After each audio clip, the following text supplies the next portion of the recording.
Welcome students to this lecture number 5 of human genetics. So for up to now हमने अभी तक discuss कर लिया था classification of the genetic disorders. हम क्लासिफिकेशन ऑफ जेनेटिक डिसऑर्डर्स को डिस्कस कर चुके थे. हमने ऑटोसोमल रिसेसिव डिसऑर्डर्स को पढ़ा था. We discussed the autosomal recessive disorders. इसमें अगर आपको याद होगा हमने एल्कैप्चुनेरिया को डिस्कस किया है, हमने फिनाइलकीटोनुरिया को डिस्कस किया है, हमने एल्बिनिज्म को डिस्कस किया है, हमने सिकल सेल एनीमिया को डिस्कस किया है, हमने थैलेसीमिया को डिस्कस किया है, हमने क्या बोलते हैं सिस्टिक फाइब्रोसिस को डिस्कस किया है, हमने टी सैच डिजीज़ को डिस्कस किया है. ये सब हमने डिस्कस किए थे. और हमने ऑटोसोमल डोमिनेंट डिसऑर्डर्स को भी डिस्कस किया था. कुछ ऑटोसोमल डोमिनेंट डिसऑर्डर्स को भी डिस्कस किया था. वैसे तो ये आपके सिलेबस में नहीं थे, बट फिर भी हमने कुछ ऑटोसोमल डोमिनेंट डिसऑर्डर्स को डिस्कस किया. लाइक उसमें हमने ऑस्टियोजेनेसिस इम्परफेक्टा को आपके सामने डिस्कस किया. लाइक मैंने आपके सामने डिस्कस किया एकोंड्रोप्लेजिया को. लाइक अगर आपको याद होगा मैंने आपके सामने एह्लर्स-डायनलॉस सिंड्रोम को डिस्कस किया. एह्लर्स-डायनलॉस सिंड्रोम ये वैसे इतने इम्पोर्टेंट नहीं है आपके लिए क्योंकि ये आपके सिलेबस में नहीं है. ठीक है. एज सच आज हम जाएंगे सेक्स लिंक डिसऑर्डर्स में, जिसमें मेनली हमारे पास एक्स लिंक डिसऑर्डर्स हमें डिस्कस करने हैं. ठीक है. तो our today's topic is X link disorders. X link disorders. सबसे पहले हम before we discuss these disorders, इन डिसऑर्डर्स की कुछ प्रॉपर्टीज़ को हम रिवाइंड करने की कोशिश करेंगे. ठीक है. तो आपको पता होता है, यू नो दैट मेल्स जो होते हैं, मेल्स का में क्रोमोसोम्स जो होते हैं वो 44 ऑटोसोम्स होते हैं और एक्स वाई सेक्स क्रोमोसोम्स होते हैं. ठीक है. और फीमेल्स जो होते हैं आपके पास उनमें भी 44 ऑटोसोम्स होते हैं जैसे हमने डिस्क्राइब किया इनिशियल लेक्चर में, लेकिन फिर एक्स क्रोमोसोम्स 2 होते हैं. ठीक है. तो देखो यहाँ पर मेल्स में आप एक इंपॉर्टेंट चीज़ ऑब्जर्व करो कि जो ये मेल्स हैं इनमें सिर्फ एक्स क्रोमोसोम एक ही है. So what are we observing that males have a single X chromosome.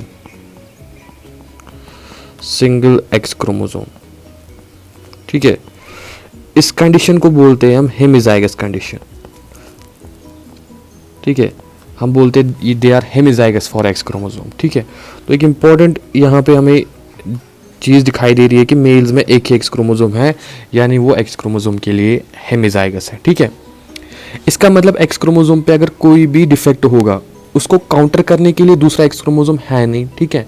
तो डोमिनेंट रिसेसिव जो हम बात करते हैं, जब भी हम डोमिनेंट रिसेसिव बात करते हैं तो उस वक्त 2 एलील्स होते हैं. ठीक है. हम देखते हैं ये 2 एलील्स एक आपस में इंटरैक्ट कैसे करेंगे.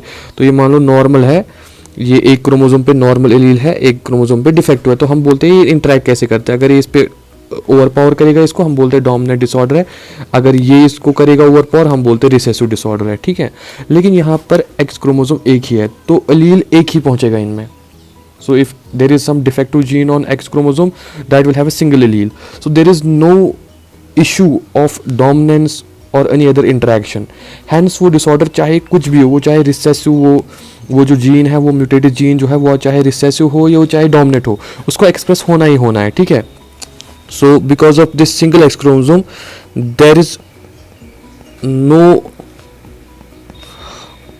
काउंटर allele for any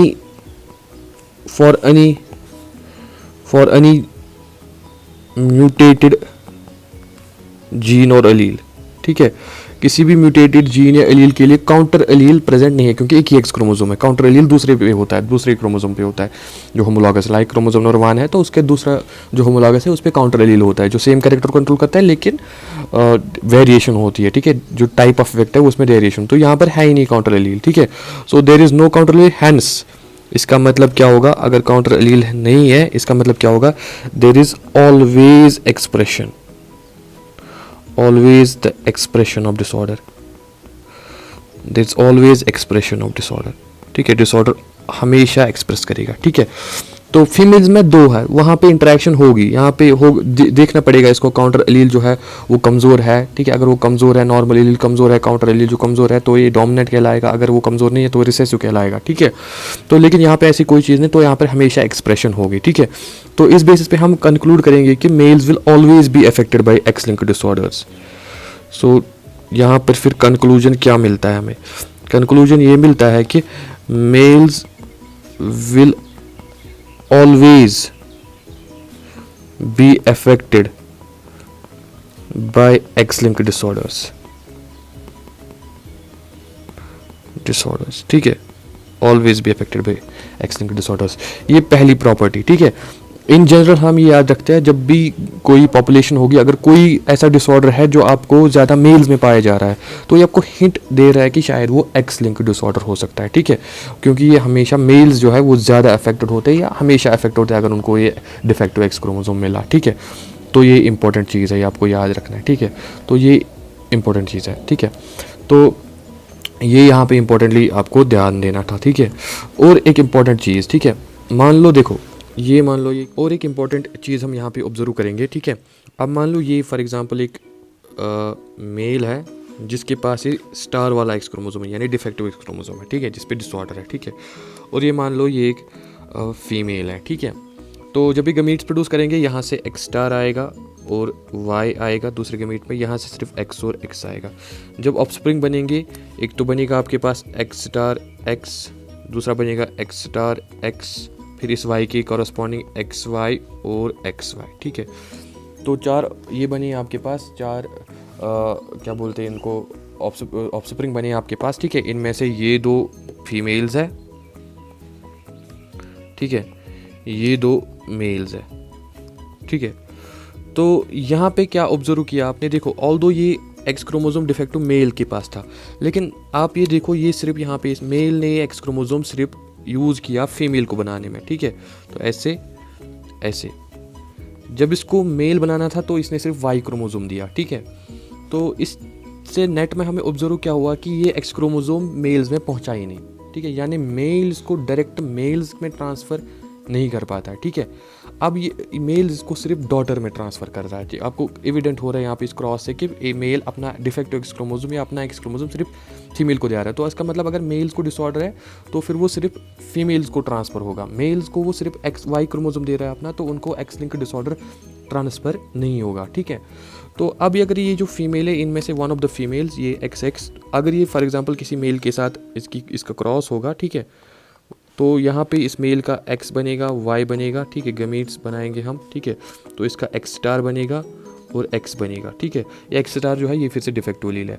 फिर जहाँ यहाँ से ऑफस्प्रिंग्स बनेंगे हमारे पास, वो तो एक्स एक्स स्टार बनेंगे, एक्स एक्स बनेंगे, ठीक है, दूसरे एक्स स्टार वाई बनेंगे और एक्स वाई बनेगी। यहाँ पे आप देख रहे हो कि मेल में अब आ गया ये क्रोमोसोम, लेकिन मेल में कब आया, मेल में तब आया फिर जब ये डॉटर थी इस पहले वाले मेल की, इस मेल की जो डॉटर थी, इसने जब फिर क्रॉस किया किसी दूसरे नॉर्मल मेल के साथ, ठीक है, जिसको डिसऑर्डर नहीं है। तो यहाँ से हमें प्रूव हो रहा है कि मेल से मेल डायरेक्टली ट्रांसमिशन नहीं हो सकता एक्स लिंक्ड डिसऑर्डर्स में, मेल से फीमेल ट्रांसमिशन हो रहा है, ठीक है। फिर वो फीमेल से मेल में ट्रांसमिशन हो सकता है, ठीक है। ये जो male to male direct transmission नहीं होता है, ठीक है, और मेल से फीमेल पहले होता है फिर उस फीमेल से मेल की तरफ होता है, इस चीज़ को हम बोलते हैं criss cross inheritance, criss cross inheritance, ठीक है। यानी पहले मेल फिर फीमेल फिर से मेल, ठीक है, मेल फीमेल फिर से मेल, ठीक है। मेल टू मेल पॉसिबल नहीं है एक्स लिंक्ड इनहेरिटेंस में, ठीक है। तो ये कैरेक्टरिस्टिक फीचर बन जाता है एक्स लिंक्ड इनहेरिटेंस का, ठीक है। तो जो आपको याद रखने की ज़रूरत है। तो हम नेट में हमने एक कंक्लूजन हम निकला था कि males will always be affected, ठीक है। तो अब दूसरा कंक्लूजन नंबर 2 जो हम लिखेंगे यहाँ पे, कंक्लूजन नंबर 2 वो ये है कि there is never transmission from male to male, there is never transmission from male to male directly,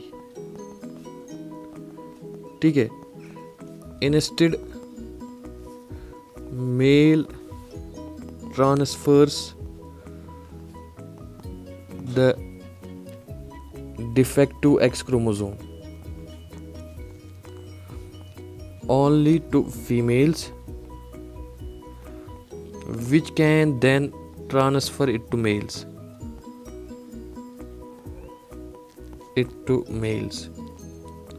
And इस चीज़ को क्या बोलते हैं? This thing is called as criss-cross inheritance. This thing is called criss-cross inheritance. इस चीज़ को हम बोलते हैं क्रिस क्रॉस इनहेरिटेंस।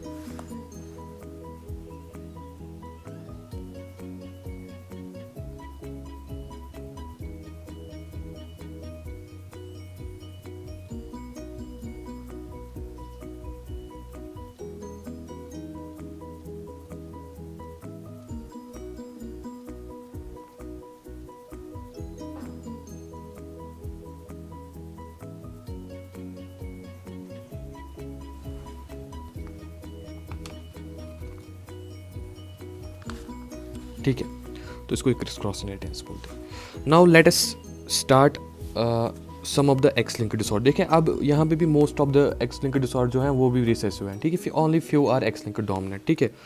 तो एक्स लिंक्ड डिसऑर्डर जैसे कि हमें पता है एक्स लिंक्ड डिसऑर्डर्स जो है इनको हम दो टाइप्स में क्लासीफाई कर सकते हैं, ठीक है। हमने ऑलरेडी क्लासिफिकेशन पढ़ा था, x linked recessive, x linked recessive, but ये बात सिर्फ फीमेल्स में एग्जिस्ट करती है क्योंकि मेल्स में हमेशा एक्सप्रेस होगा। एंड एक्स लिंक्ड डोमिनेंट, ठीक है, ये सिर्फ मेल्स में ये क्लासिफिकेशन वैलिड है, ठीक है। फीमेल्स में, मेल्स में हमेशा एक्सप्रेस होगा, ठीक है। तो एक्स लिंक्ड रिसेसिव, ठीक है, एक्स लिंक्ड डोमिनेंट, ठीक है। Most of the disorders usually, most of the disorders जो एक्स लिंक्ड डिसऑर्डर्स है वो एक्स लिंक्ड रिसेसिव ही है, ठीक है। तो only few disorders are X linked dominant. Again ये हमारे सिलेबस में नहीं है, हमें सिर्फ एक्स लिंक्ड रिसेसिव डिसऑर्डर्स पढ़ने हैं, ठीक है। तो हम उन्हीं पे फोकस रखेंगे, ठीक है। Will discuss some important X linked recessive disorders, ठीक है। तो some important X linked recessive disorders, some important X linked recessive disorders को हम डिस्कस करेंगे। तो उसमें से पहला वाला आपके पास जो है that is called as, the first one is called as muscular dystrophy, muscular dystrophy, muscular dystrophy, ठीक है। हमेशा याद रखोगे आप, ये चीज़ आप हमेशा ध्यान में रखोगे कि ये सारे डिसऑर्डर्स मेल में ज़्यादा एक्सप्रेस होंगे एंड रीज़न हमने पहले ही डिस्कस कर लिया है, ठीक है। अब हम पिन पॉइंट चीज़ों की तरफ जाएंगे, ठीक है। मस्कुलर डिस्ट्रॉफी, ठीक है, एक्स लिंक्ड डिसऑर्डर है तो क्लियर है, एक्स लिंक्ड रिसेसिव है, ठीक है। हम क्योंकि हमने वही कैटेगरी उठाई तो अब हम सीधे म्यूटेशन की बात करेंगे, ठीक है। So X linked disorder muscular dystrophy में क्या होता है? There is mutation of dystrophin gene, there is mutation of dystrophin gene, dystrophin gene एक जीन होता है दैट्स कॉल्ड डिस्ट्रोफिन, ठीक है। डिस्ट्रोफिन एक्चुअली एक प्रोटीन है, उसी प्रोटीन का जीन होता है। डिस्ट्रोफिन जीन जो है, इसी डिस्ट्रोफिन के जीन में म्यूटेशन हो जाती है, ठीक है। जब इस डिस्ट्रोफिन के जीन में म्यूटेशन हो जाती है सो व्हाट हैपन्स, जो डिस्ट्रोफिन प्रोटीन है, डिस्ट्रोफिन प्रोटीन जो है वो प्रोड्यूस नहीं होता है, is not produced, is not produced, या तो प्रोड्यूस नहीं होता है और इफ प्रोड्यूस्ड, अगर प्रोड्यूस भी होता है इट इज डिफेक्टिव, ठीक है। डिफेक्टिव प्रोटीन प्रोड्यूस होता है, ठीक है।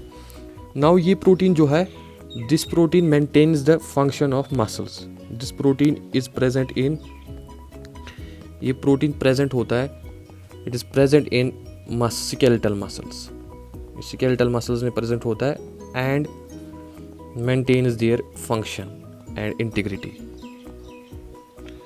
देयर स्ट्रक्चर एंड फंक्शन, उनका स्ट्रक्चर और फंक्शन मेंटेन करता है। आपने पढ़ा होगा वहाँ पे, ठीक है, मेम्ब्रेन में के साथ एसोसिएटेड होता है ये, ठीक है। बहुत इंपॉर्टेंट प्रोटीन है ये मसल्स के लिए, स्केलेटल मसल्स के लिए, ठीक है। उनका स्ट्रक्चर और फंक्शन मेंटेन करता है, ठीक है।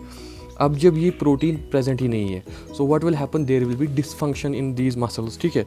So what are the features, what are the features, what are the features of this disease, ठीक है।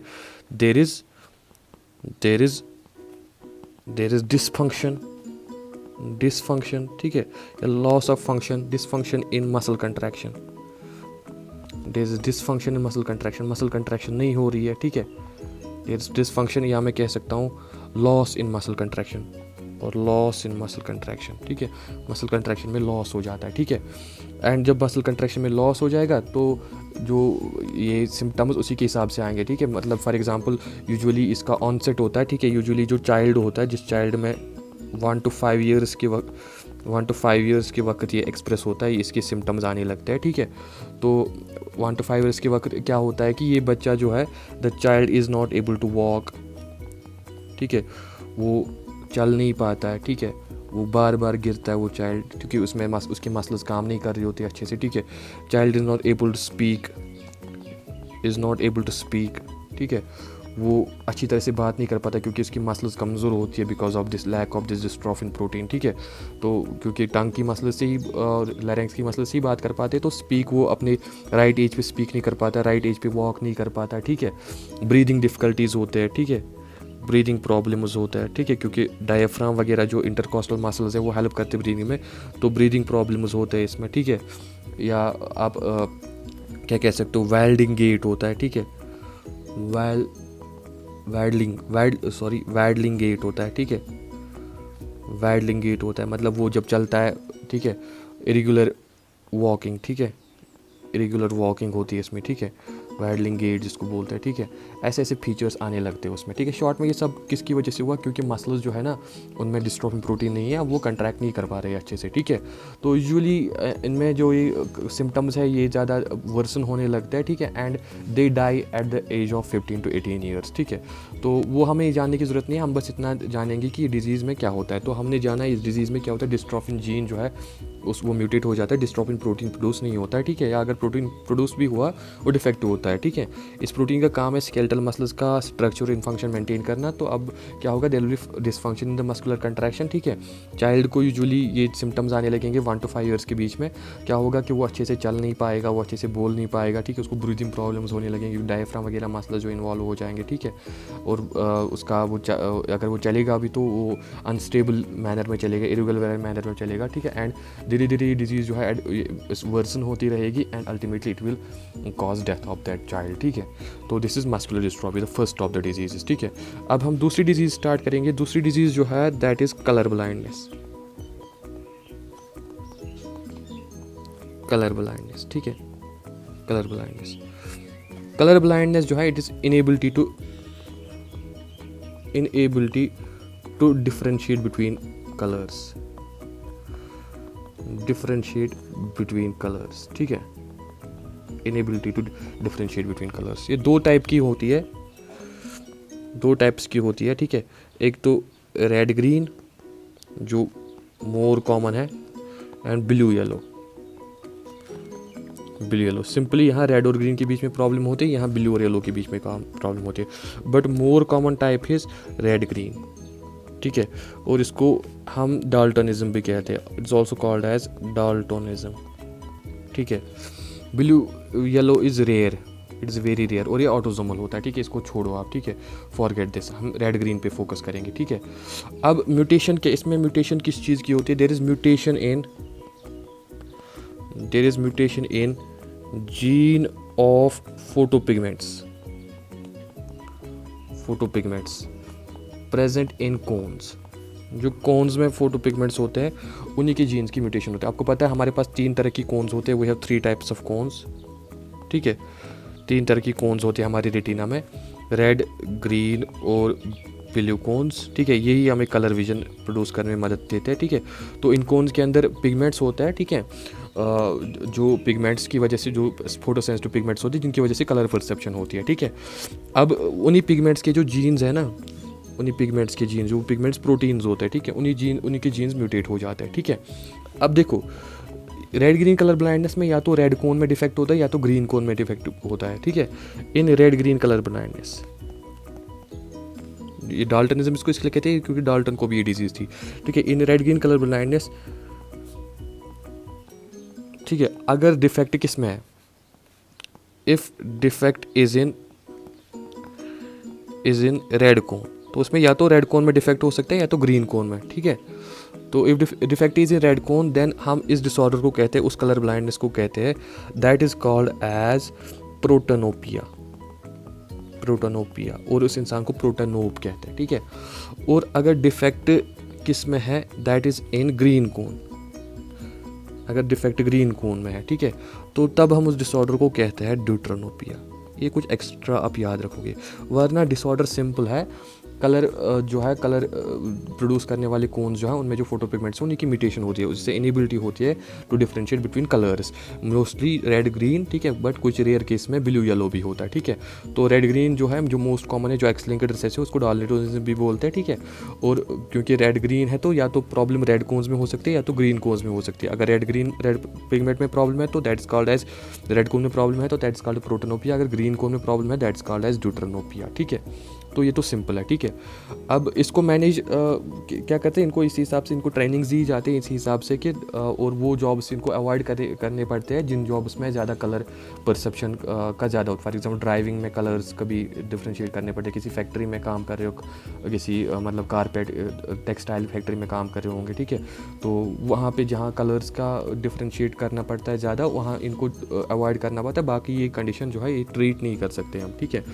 अब इस एक नोट आप पॉइंट करोगे, ठीक है, डिटेक्शन के लिए कि किसको कलर ब्लाइंडनेस है और किसको नहीं है। इसके लिए स्पेसिफिक चार्ट्स आते हैं, कुछ पिक्चर्स आते हैं जो उनको बोले जाते हैं ये रीड करो आप, ठीक है, इसमें बताओ इस पे क्या लिखा है। वो एक्चुअली रखा होता है उन्होंने corresponding to this what we call as colour differentiation. जिसको कलर डिफ्रेंसिएशन होगा उसको सीधे सीधे दिखाई देता है कि हाँ इस पे क्या लिखा है। जिसको कलर डिफ्रेंसिएशन नहीं होगा, जिसको रेड ग्रीन कलर ब्लाइंडनेस होगी, उसको नहीं दिखाया जाता। तो कुछ चार्ट्स होते हैं जिनकी वजह से टेस्ट किया जाता है कलर ब्लाइंडनेस को, ठीक है। तो वो चार्ट्स जो है उनको हम इशियारा चार्ट्स बोलते हैं, ठीक है। तो ये नोट आप एक पॉइंट करोगे, कलर ब्लाइंडनेस जो है that is tested by using Ishihara charts. Ishihara charts, ठीक है, ओके, दैट्स फाइन, ठीक है। तो ये हो गया कलर ब्लाइंड दूसरा डिसऑर्डर। अब हम तीसरे डिसऑर्डर पे जाएंगे। The third disorder what we call as haemophilia. बहुत ही इंपॉर्टेंट है हेमोफीलिया, ठीक है, हेमोफीलिया, ठीक है। हेमोफीलिया जो है ना, it is a disorder of blood clotting,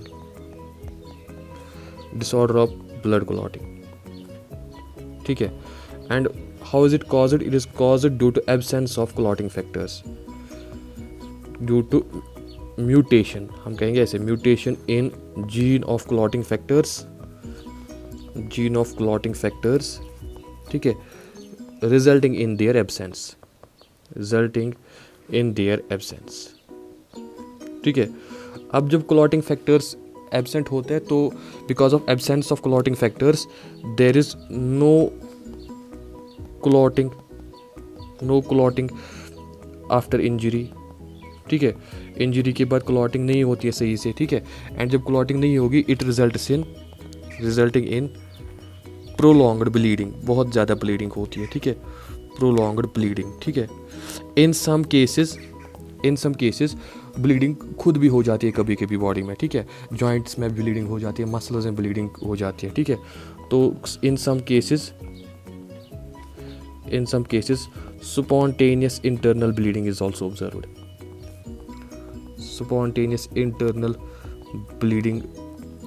observed. ठीक है। Most commonly in joints and muscles, joints और मसल्स में उनको ब्लीडिंग होती रहती है खुद, ठीक है, क्योंकि जॉइंट्स और मसल्स में वेयर एंड टियर ज़्यादा रहता है। तो कभी इंजरी होगी तो वहाँ स्पॉन्टेनियस ब्लीडिंग हो जाती है, ठीक है, इंटरनली, ठीक है। तो क्या होता है, तो डिसऑर्डर है ब्लड क्लॉटिंग का, ठीक है, म्यूटेशन हो जाती है क्लॉटिंग फैक्टर्स की, जिससे वो एब्सेंट होते हैं। जब क्लॉटिंग फैक्टर्स एब्सेंट है तो क्लॉटिंग, इंजरी के बाद क्लॉटिंग नहीं होगी, जिससे क्या होगा, प्रोलॉन्ग्ड ब्लीडिंग होगी, ठीक है। कब कुछ केसेस में इंटरनल ब्लीडिंग होती है स्पॉन्टेनियसली, खुद ही, ज़्यादातर जॉइंट्स और मसल्स में देखते हैं, ठीक है। अब जब ब्लीडिंग होगी, प्रोलॉन्ग्ड ब्लीडिंग होगी, तो they will have loss of blood जो होगा, तो it will pose risk to their life, ठीक है। तो इससे they always have risk of death, ठीक है, ड्यू टू, अगर कभी सीवियर इंजरी हुई कोई कभी, तो because of this clotting factor absence, ठीक है, because of defect in clotting, तो दे कैन डाई, ठीक है, बिकॉज ऑफ सीवियर ब्लीडिंग, ठीक है। तो अब ये तो सिंपल समझ आ रहा है, क्लॉटिंग फैक्टर्स की डिफिशिएंसी है, ब्लीडिंग होगी प्रोलॉन्ग्ड, तो सिंपल, इसमें ज़्यादा कुछ कहने की ज़रूरत नहीं है। अब इंपॉर्टेंट ये है कि हमारे पास दो main types of X linked haemophilia होता है, two main types of X linked haemophilia. मैं एक्स लिंक्ड हेमोफीलिया क्यों कह रहा हूँ, बिकॉज हमारे पास ऑटोजोमल हेमोफीलिया भी है, ठीक है, जो पढ़ने की ज़रूरत नहीं है, हमारे सिर्फ एक्स लिंक्ड यहाँ पर इसी की ध्यान देंगे हम, ज़्यादा कॉमन यही है। तो there are two main types of X linked haemophilia, ठीक है। एक है जिसको बोलते हैं हम haemophilia A, one is so called haemophilia A and other is so called haemophilia B, haemophilia B, ठीक है। हेमोफीलिया ए जो है ना, इट इज़, ये ज़्यादा कॉमन है, इट इज़ मोर कॉमन, ठीक है, and it is called as royal disease, it is called royals disease, ठीक है, बिकॉज जो क्वीन विक्टोरिया है उसको भी ये था, ठीक है, so because it was present in Queen Victoria of England,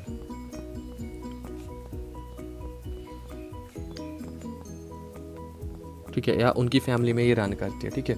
तो ये ज़्यादा कॉमन है, दोनों में से यही ज़्यादा कॉमन है, इसको रॉयल डिजीज़ भी बोलते हैं, ठीक है, तो या उसको ब्लीडर्स डिजीज़ भी बोलते हैं, ठीक है। तो और कॉमनली कहते हैं हेमोफीलिया को, commonly haemophilia is called bleeders disease, bleeders disease, क्योंकि ऑब्वियसली इसमें ब्लीडिंग होती है, ठीक है, ज़्यादा, इसीलिए इसको ब्लीडर्स डिजीज़ बोलते हैं, ठीक है, कॉमनली, ठीक है। अब इसमें हेमोफीलिया ए जो है, this type of haemophilia is also called royal disease because ये क्वीन ऑफ विक्टोरिया में भी देखा गया है, ठीक है।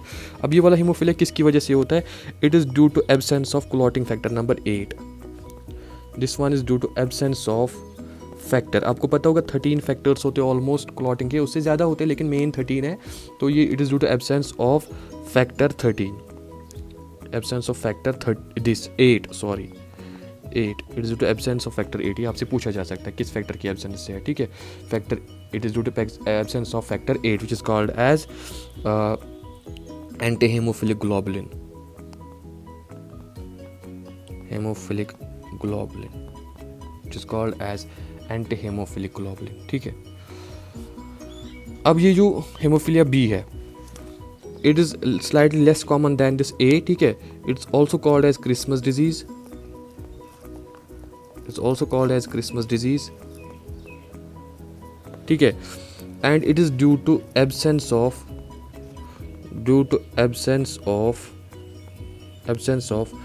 factor number 9, ये फैक्टर नंबर 9 की एब्सेंस से होती है, ठीक है, जिसको प्लेटलेट थ्रोम्बोप्लास्टिन फैक्टर भी बोलते हैं, ठीक है।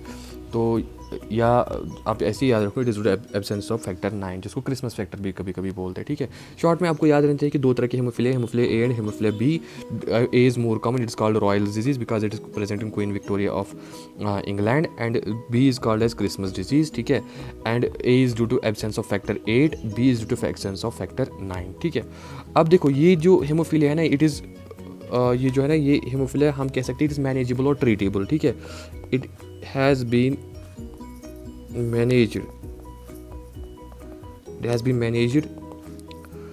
ठीक है, successfully by the medical science, ठीक है, सक्सेसफुली इसको मैनेज किया गया है, ठीक है, bye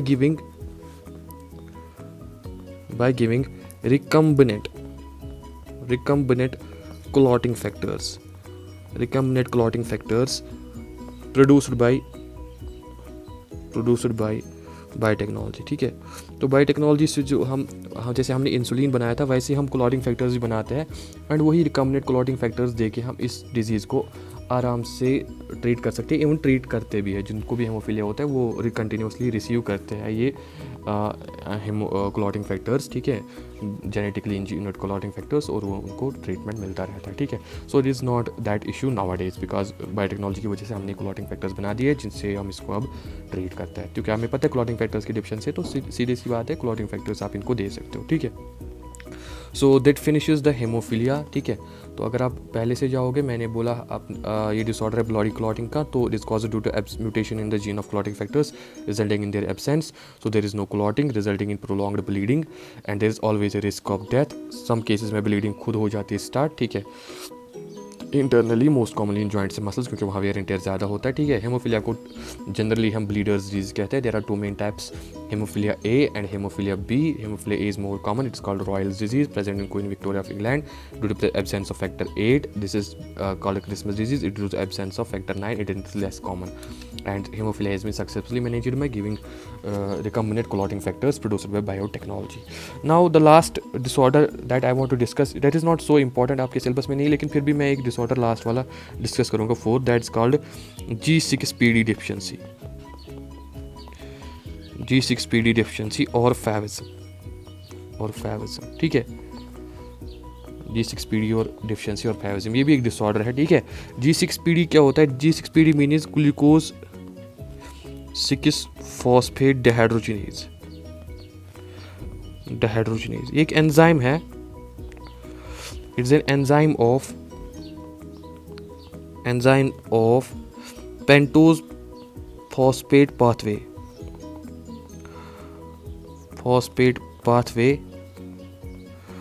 Which is operating in, that pathway is operating in, जैसे ग्लाइकोलिसिस पाथवे है वैसे पेंटोज फॉस्फेट पाथवे भी एक पाथवे है, ठीक है.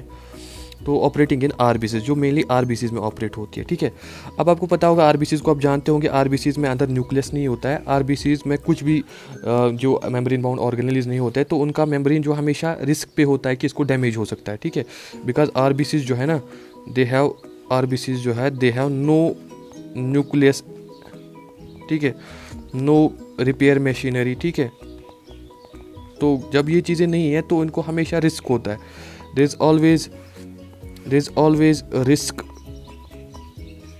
टू देयर मेम्ब्रेन कि ये डैमेज हो सकता है, ठीक है. अब अल्लाह ने क्या किया है, इनके अंदर एक प्रोटीन रखा है, ठीक है.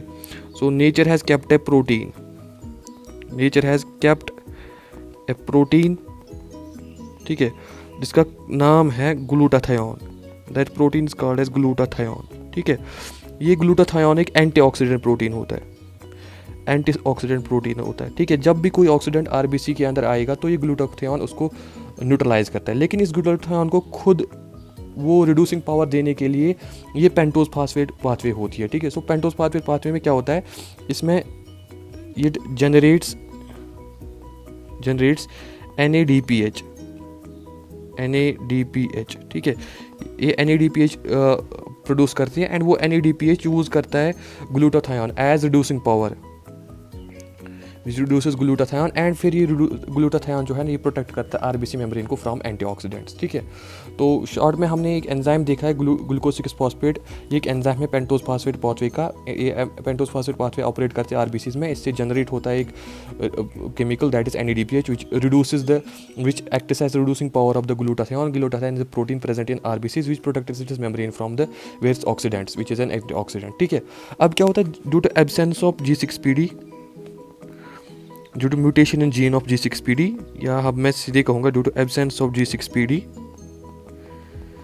जो NADPH2 है, पेंटोज फास्फेट पाथवे अब ऑपरेट नहीं होगी, तो NADPH है, जो DPH है, इज़ नॉट प्रोड्यूस्ड, वो प्रोड्यूस नहीं होगा.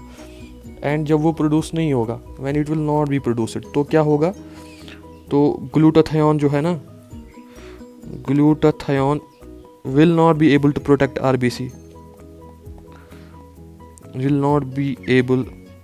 आरबीसी, वो आरबीसी को प्रोटेक्ट नहीं कर पाएगा, ठीक है. आरबीसी ड्यूरिंग ऑक्सीडेंट स्ट्रेस, जब भी ऑक्सीडेंट्स का स्ट्रेस होगा, जब भी बॉडी में ऑक्सीडेंट्स आएंगे बहुत ज़्यादा, तो उस वक्त आरबीसी को प्रोटेक्ट नहीं कर पाएगा. उससे क्या होगा, there will be damage to RBC membrane,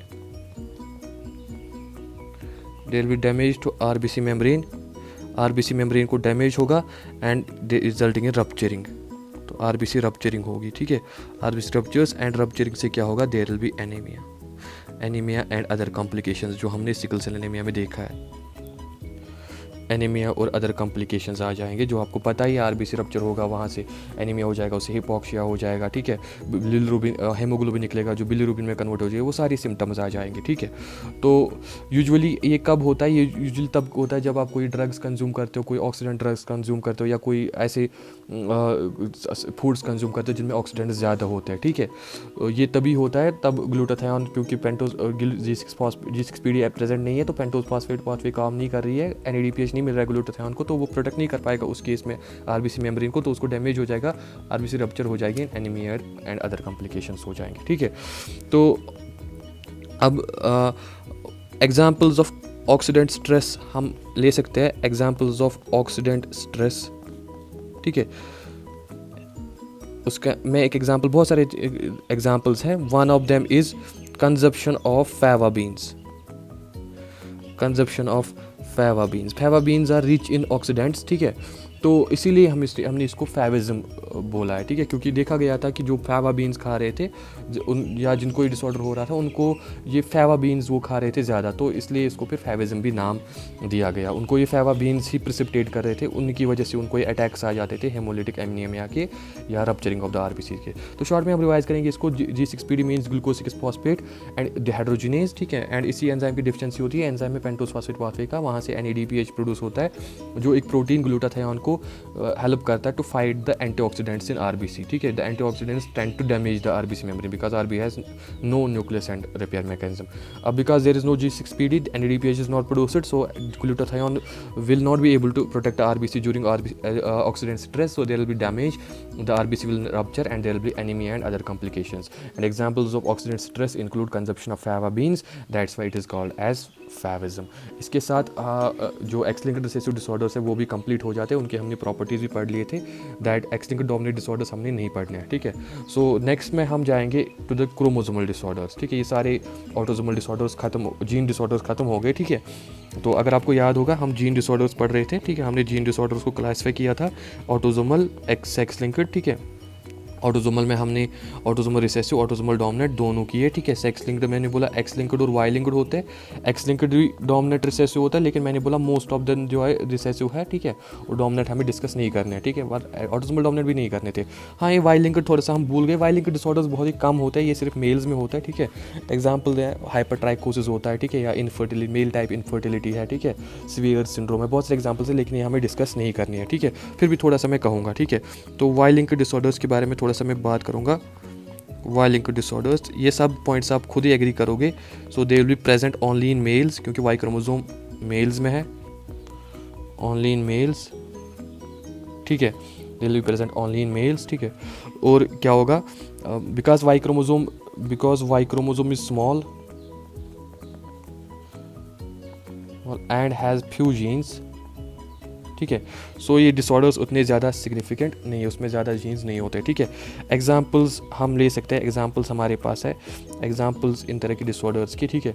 one of the example is hypertrichosis, hypertrichosis means excessive hair, ठीक है, हेयर्स, ठीक है, मेनली ऑन एयर लोब्स, ठीक है। कुछ लोग होते हैं उनको हेयर ज़्यादा होता है, एयर लोब्स पे हेयर होता है, that is a disorder of Y chromosome, that is called as hypertrichosis, ठीक है। इसी तरह मेल टाइप इनफर्टिलिटी है, क्योंकि इस पे टेस्टी डिटरमाइनिंग फैक्टर जीन होता है, तो मेल टाइप इनफर्टिलिटी हो सकती है, मेल टाइप इनफर्टिलिटी हो सकती है, ठीक है, मेल इनफर्टिलिटी हो सकती है। तो वो ऐसे बहुत सारे डिसऑर्डर्स हैं, लेकिन ये ज़्यादा सिग्निफिकेंट नहीं है। बस एक चीज़ आप नोट करोगे, इस मेल्स में होंगे, ठीक है, बिकॉज वाई क्रोमोसोम स्मॉल है तो फ्यू ही जीन्स होते हैं इस पर, तो डिसऑर्डर भी फ्यू ही होंगे। तो एग्जाम्पल्स, एक सिंपल एग्जाम्पल है हाइपरट्राइकोसिस और मेल टाइप इनफर्टिलिटी, ठीक है। तो that finishes all the gene disorders, ठीक है। now we'll go to chromosomal disorders, ठीक है। I think we'll discuss those chromosomal disorders in next lecture, ठीक है। so that is end of this session, that's end of this session। keep smiling, ठीक है, and keep praying for yourself and ourselves too। bye।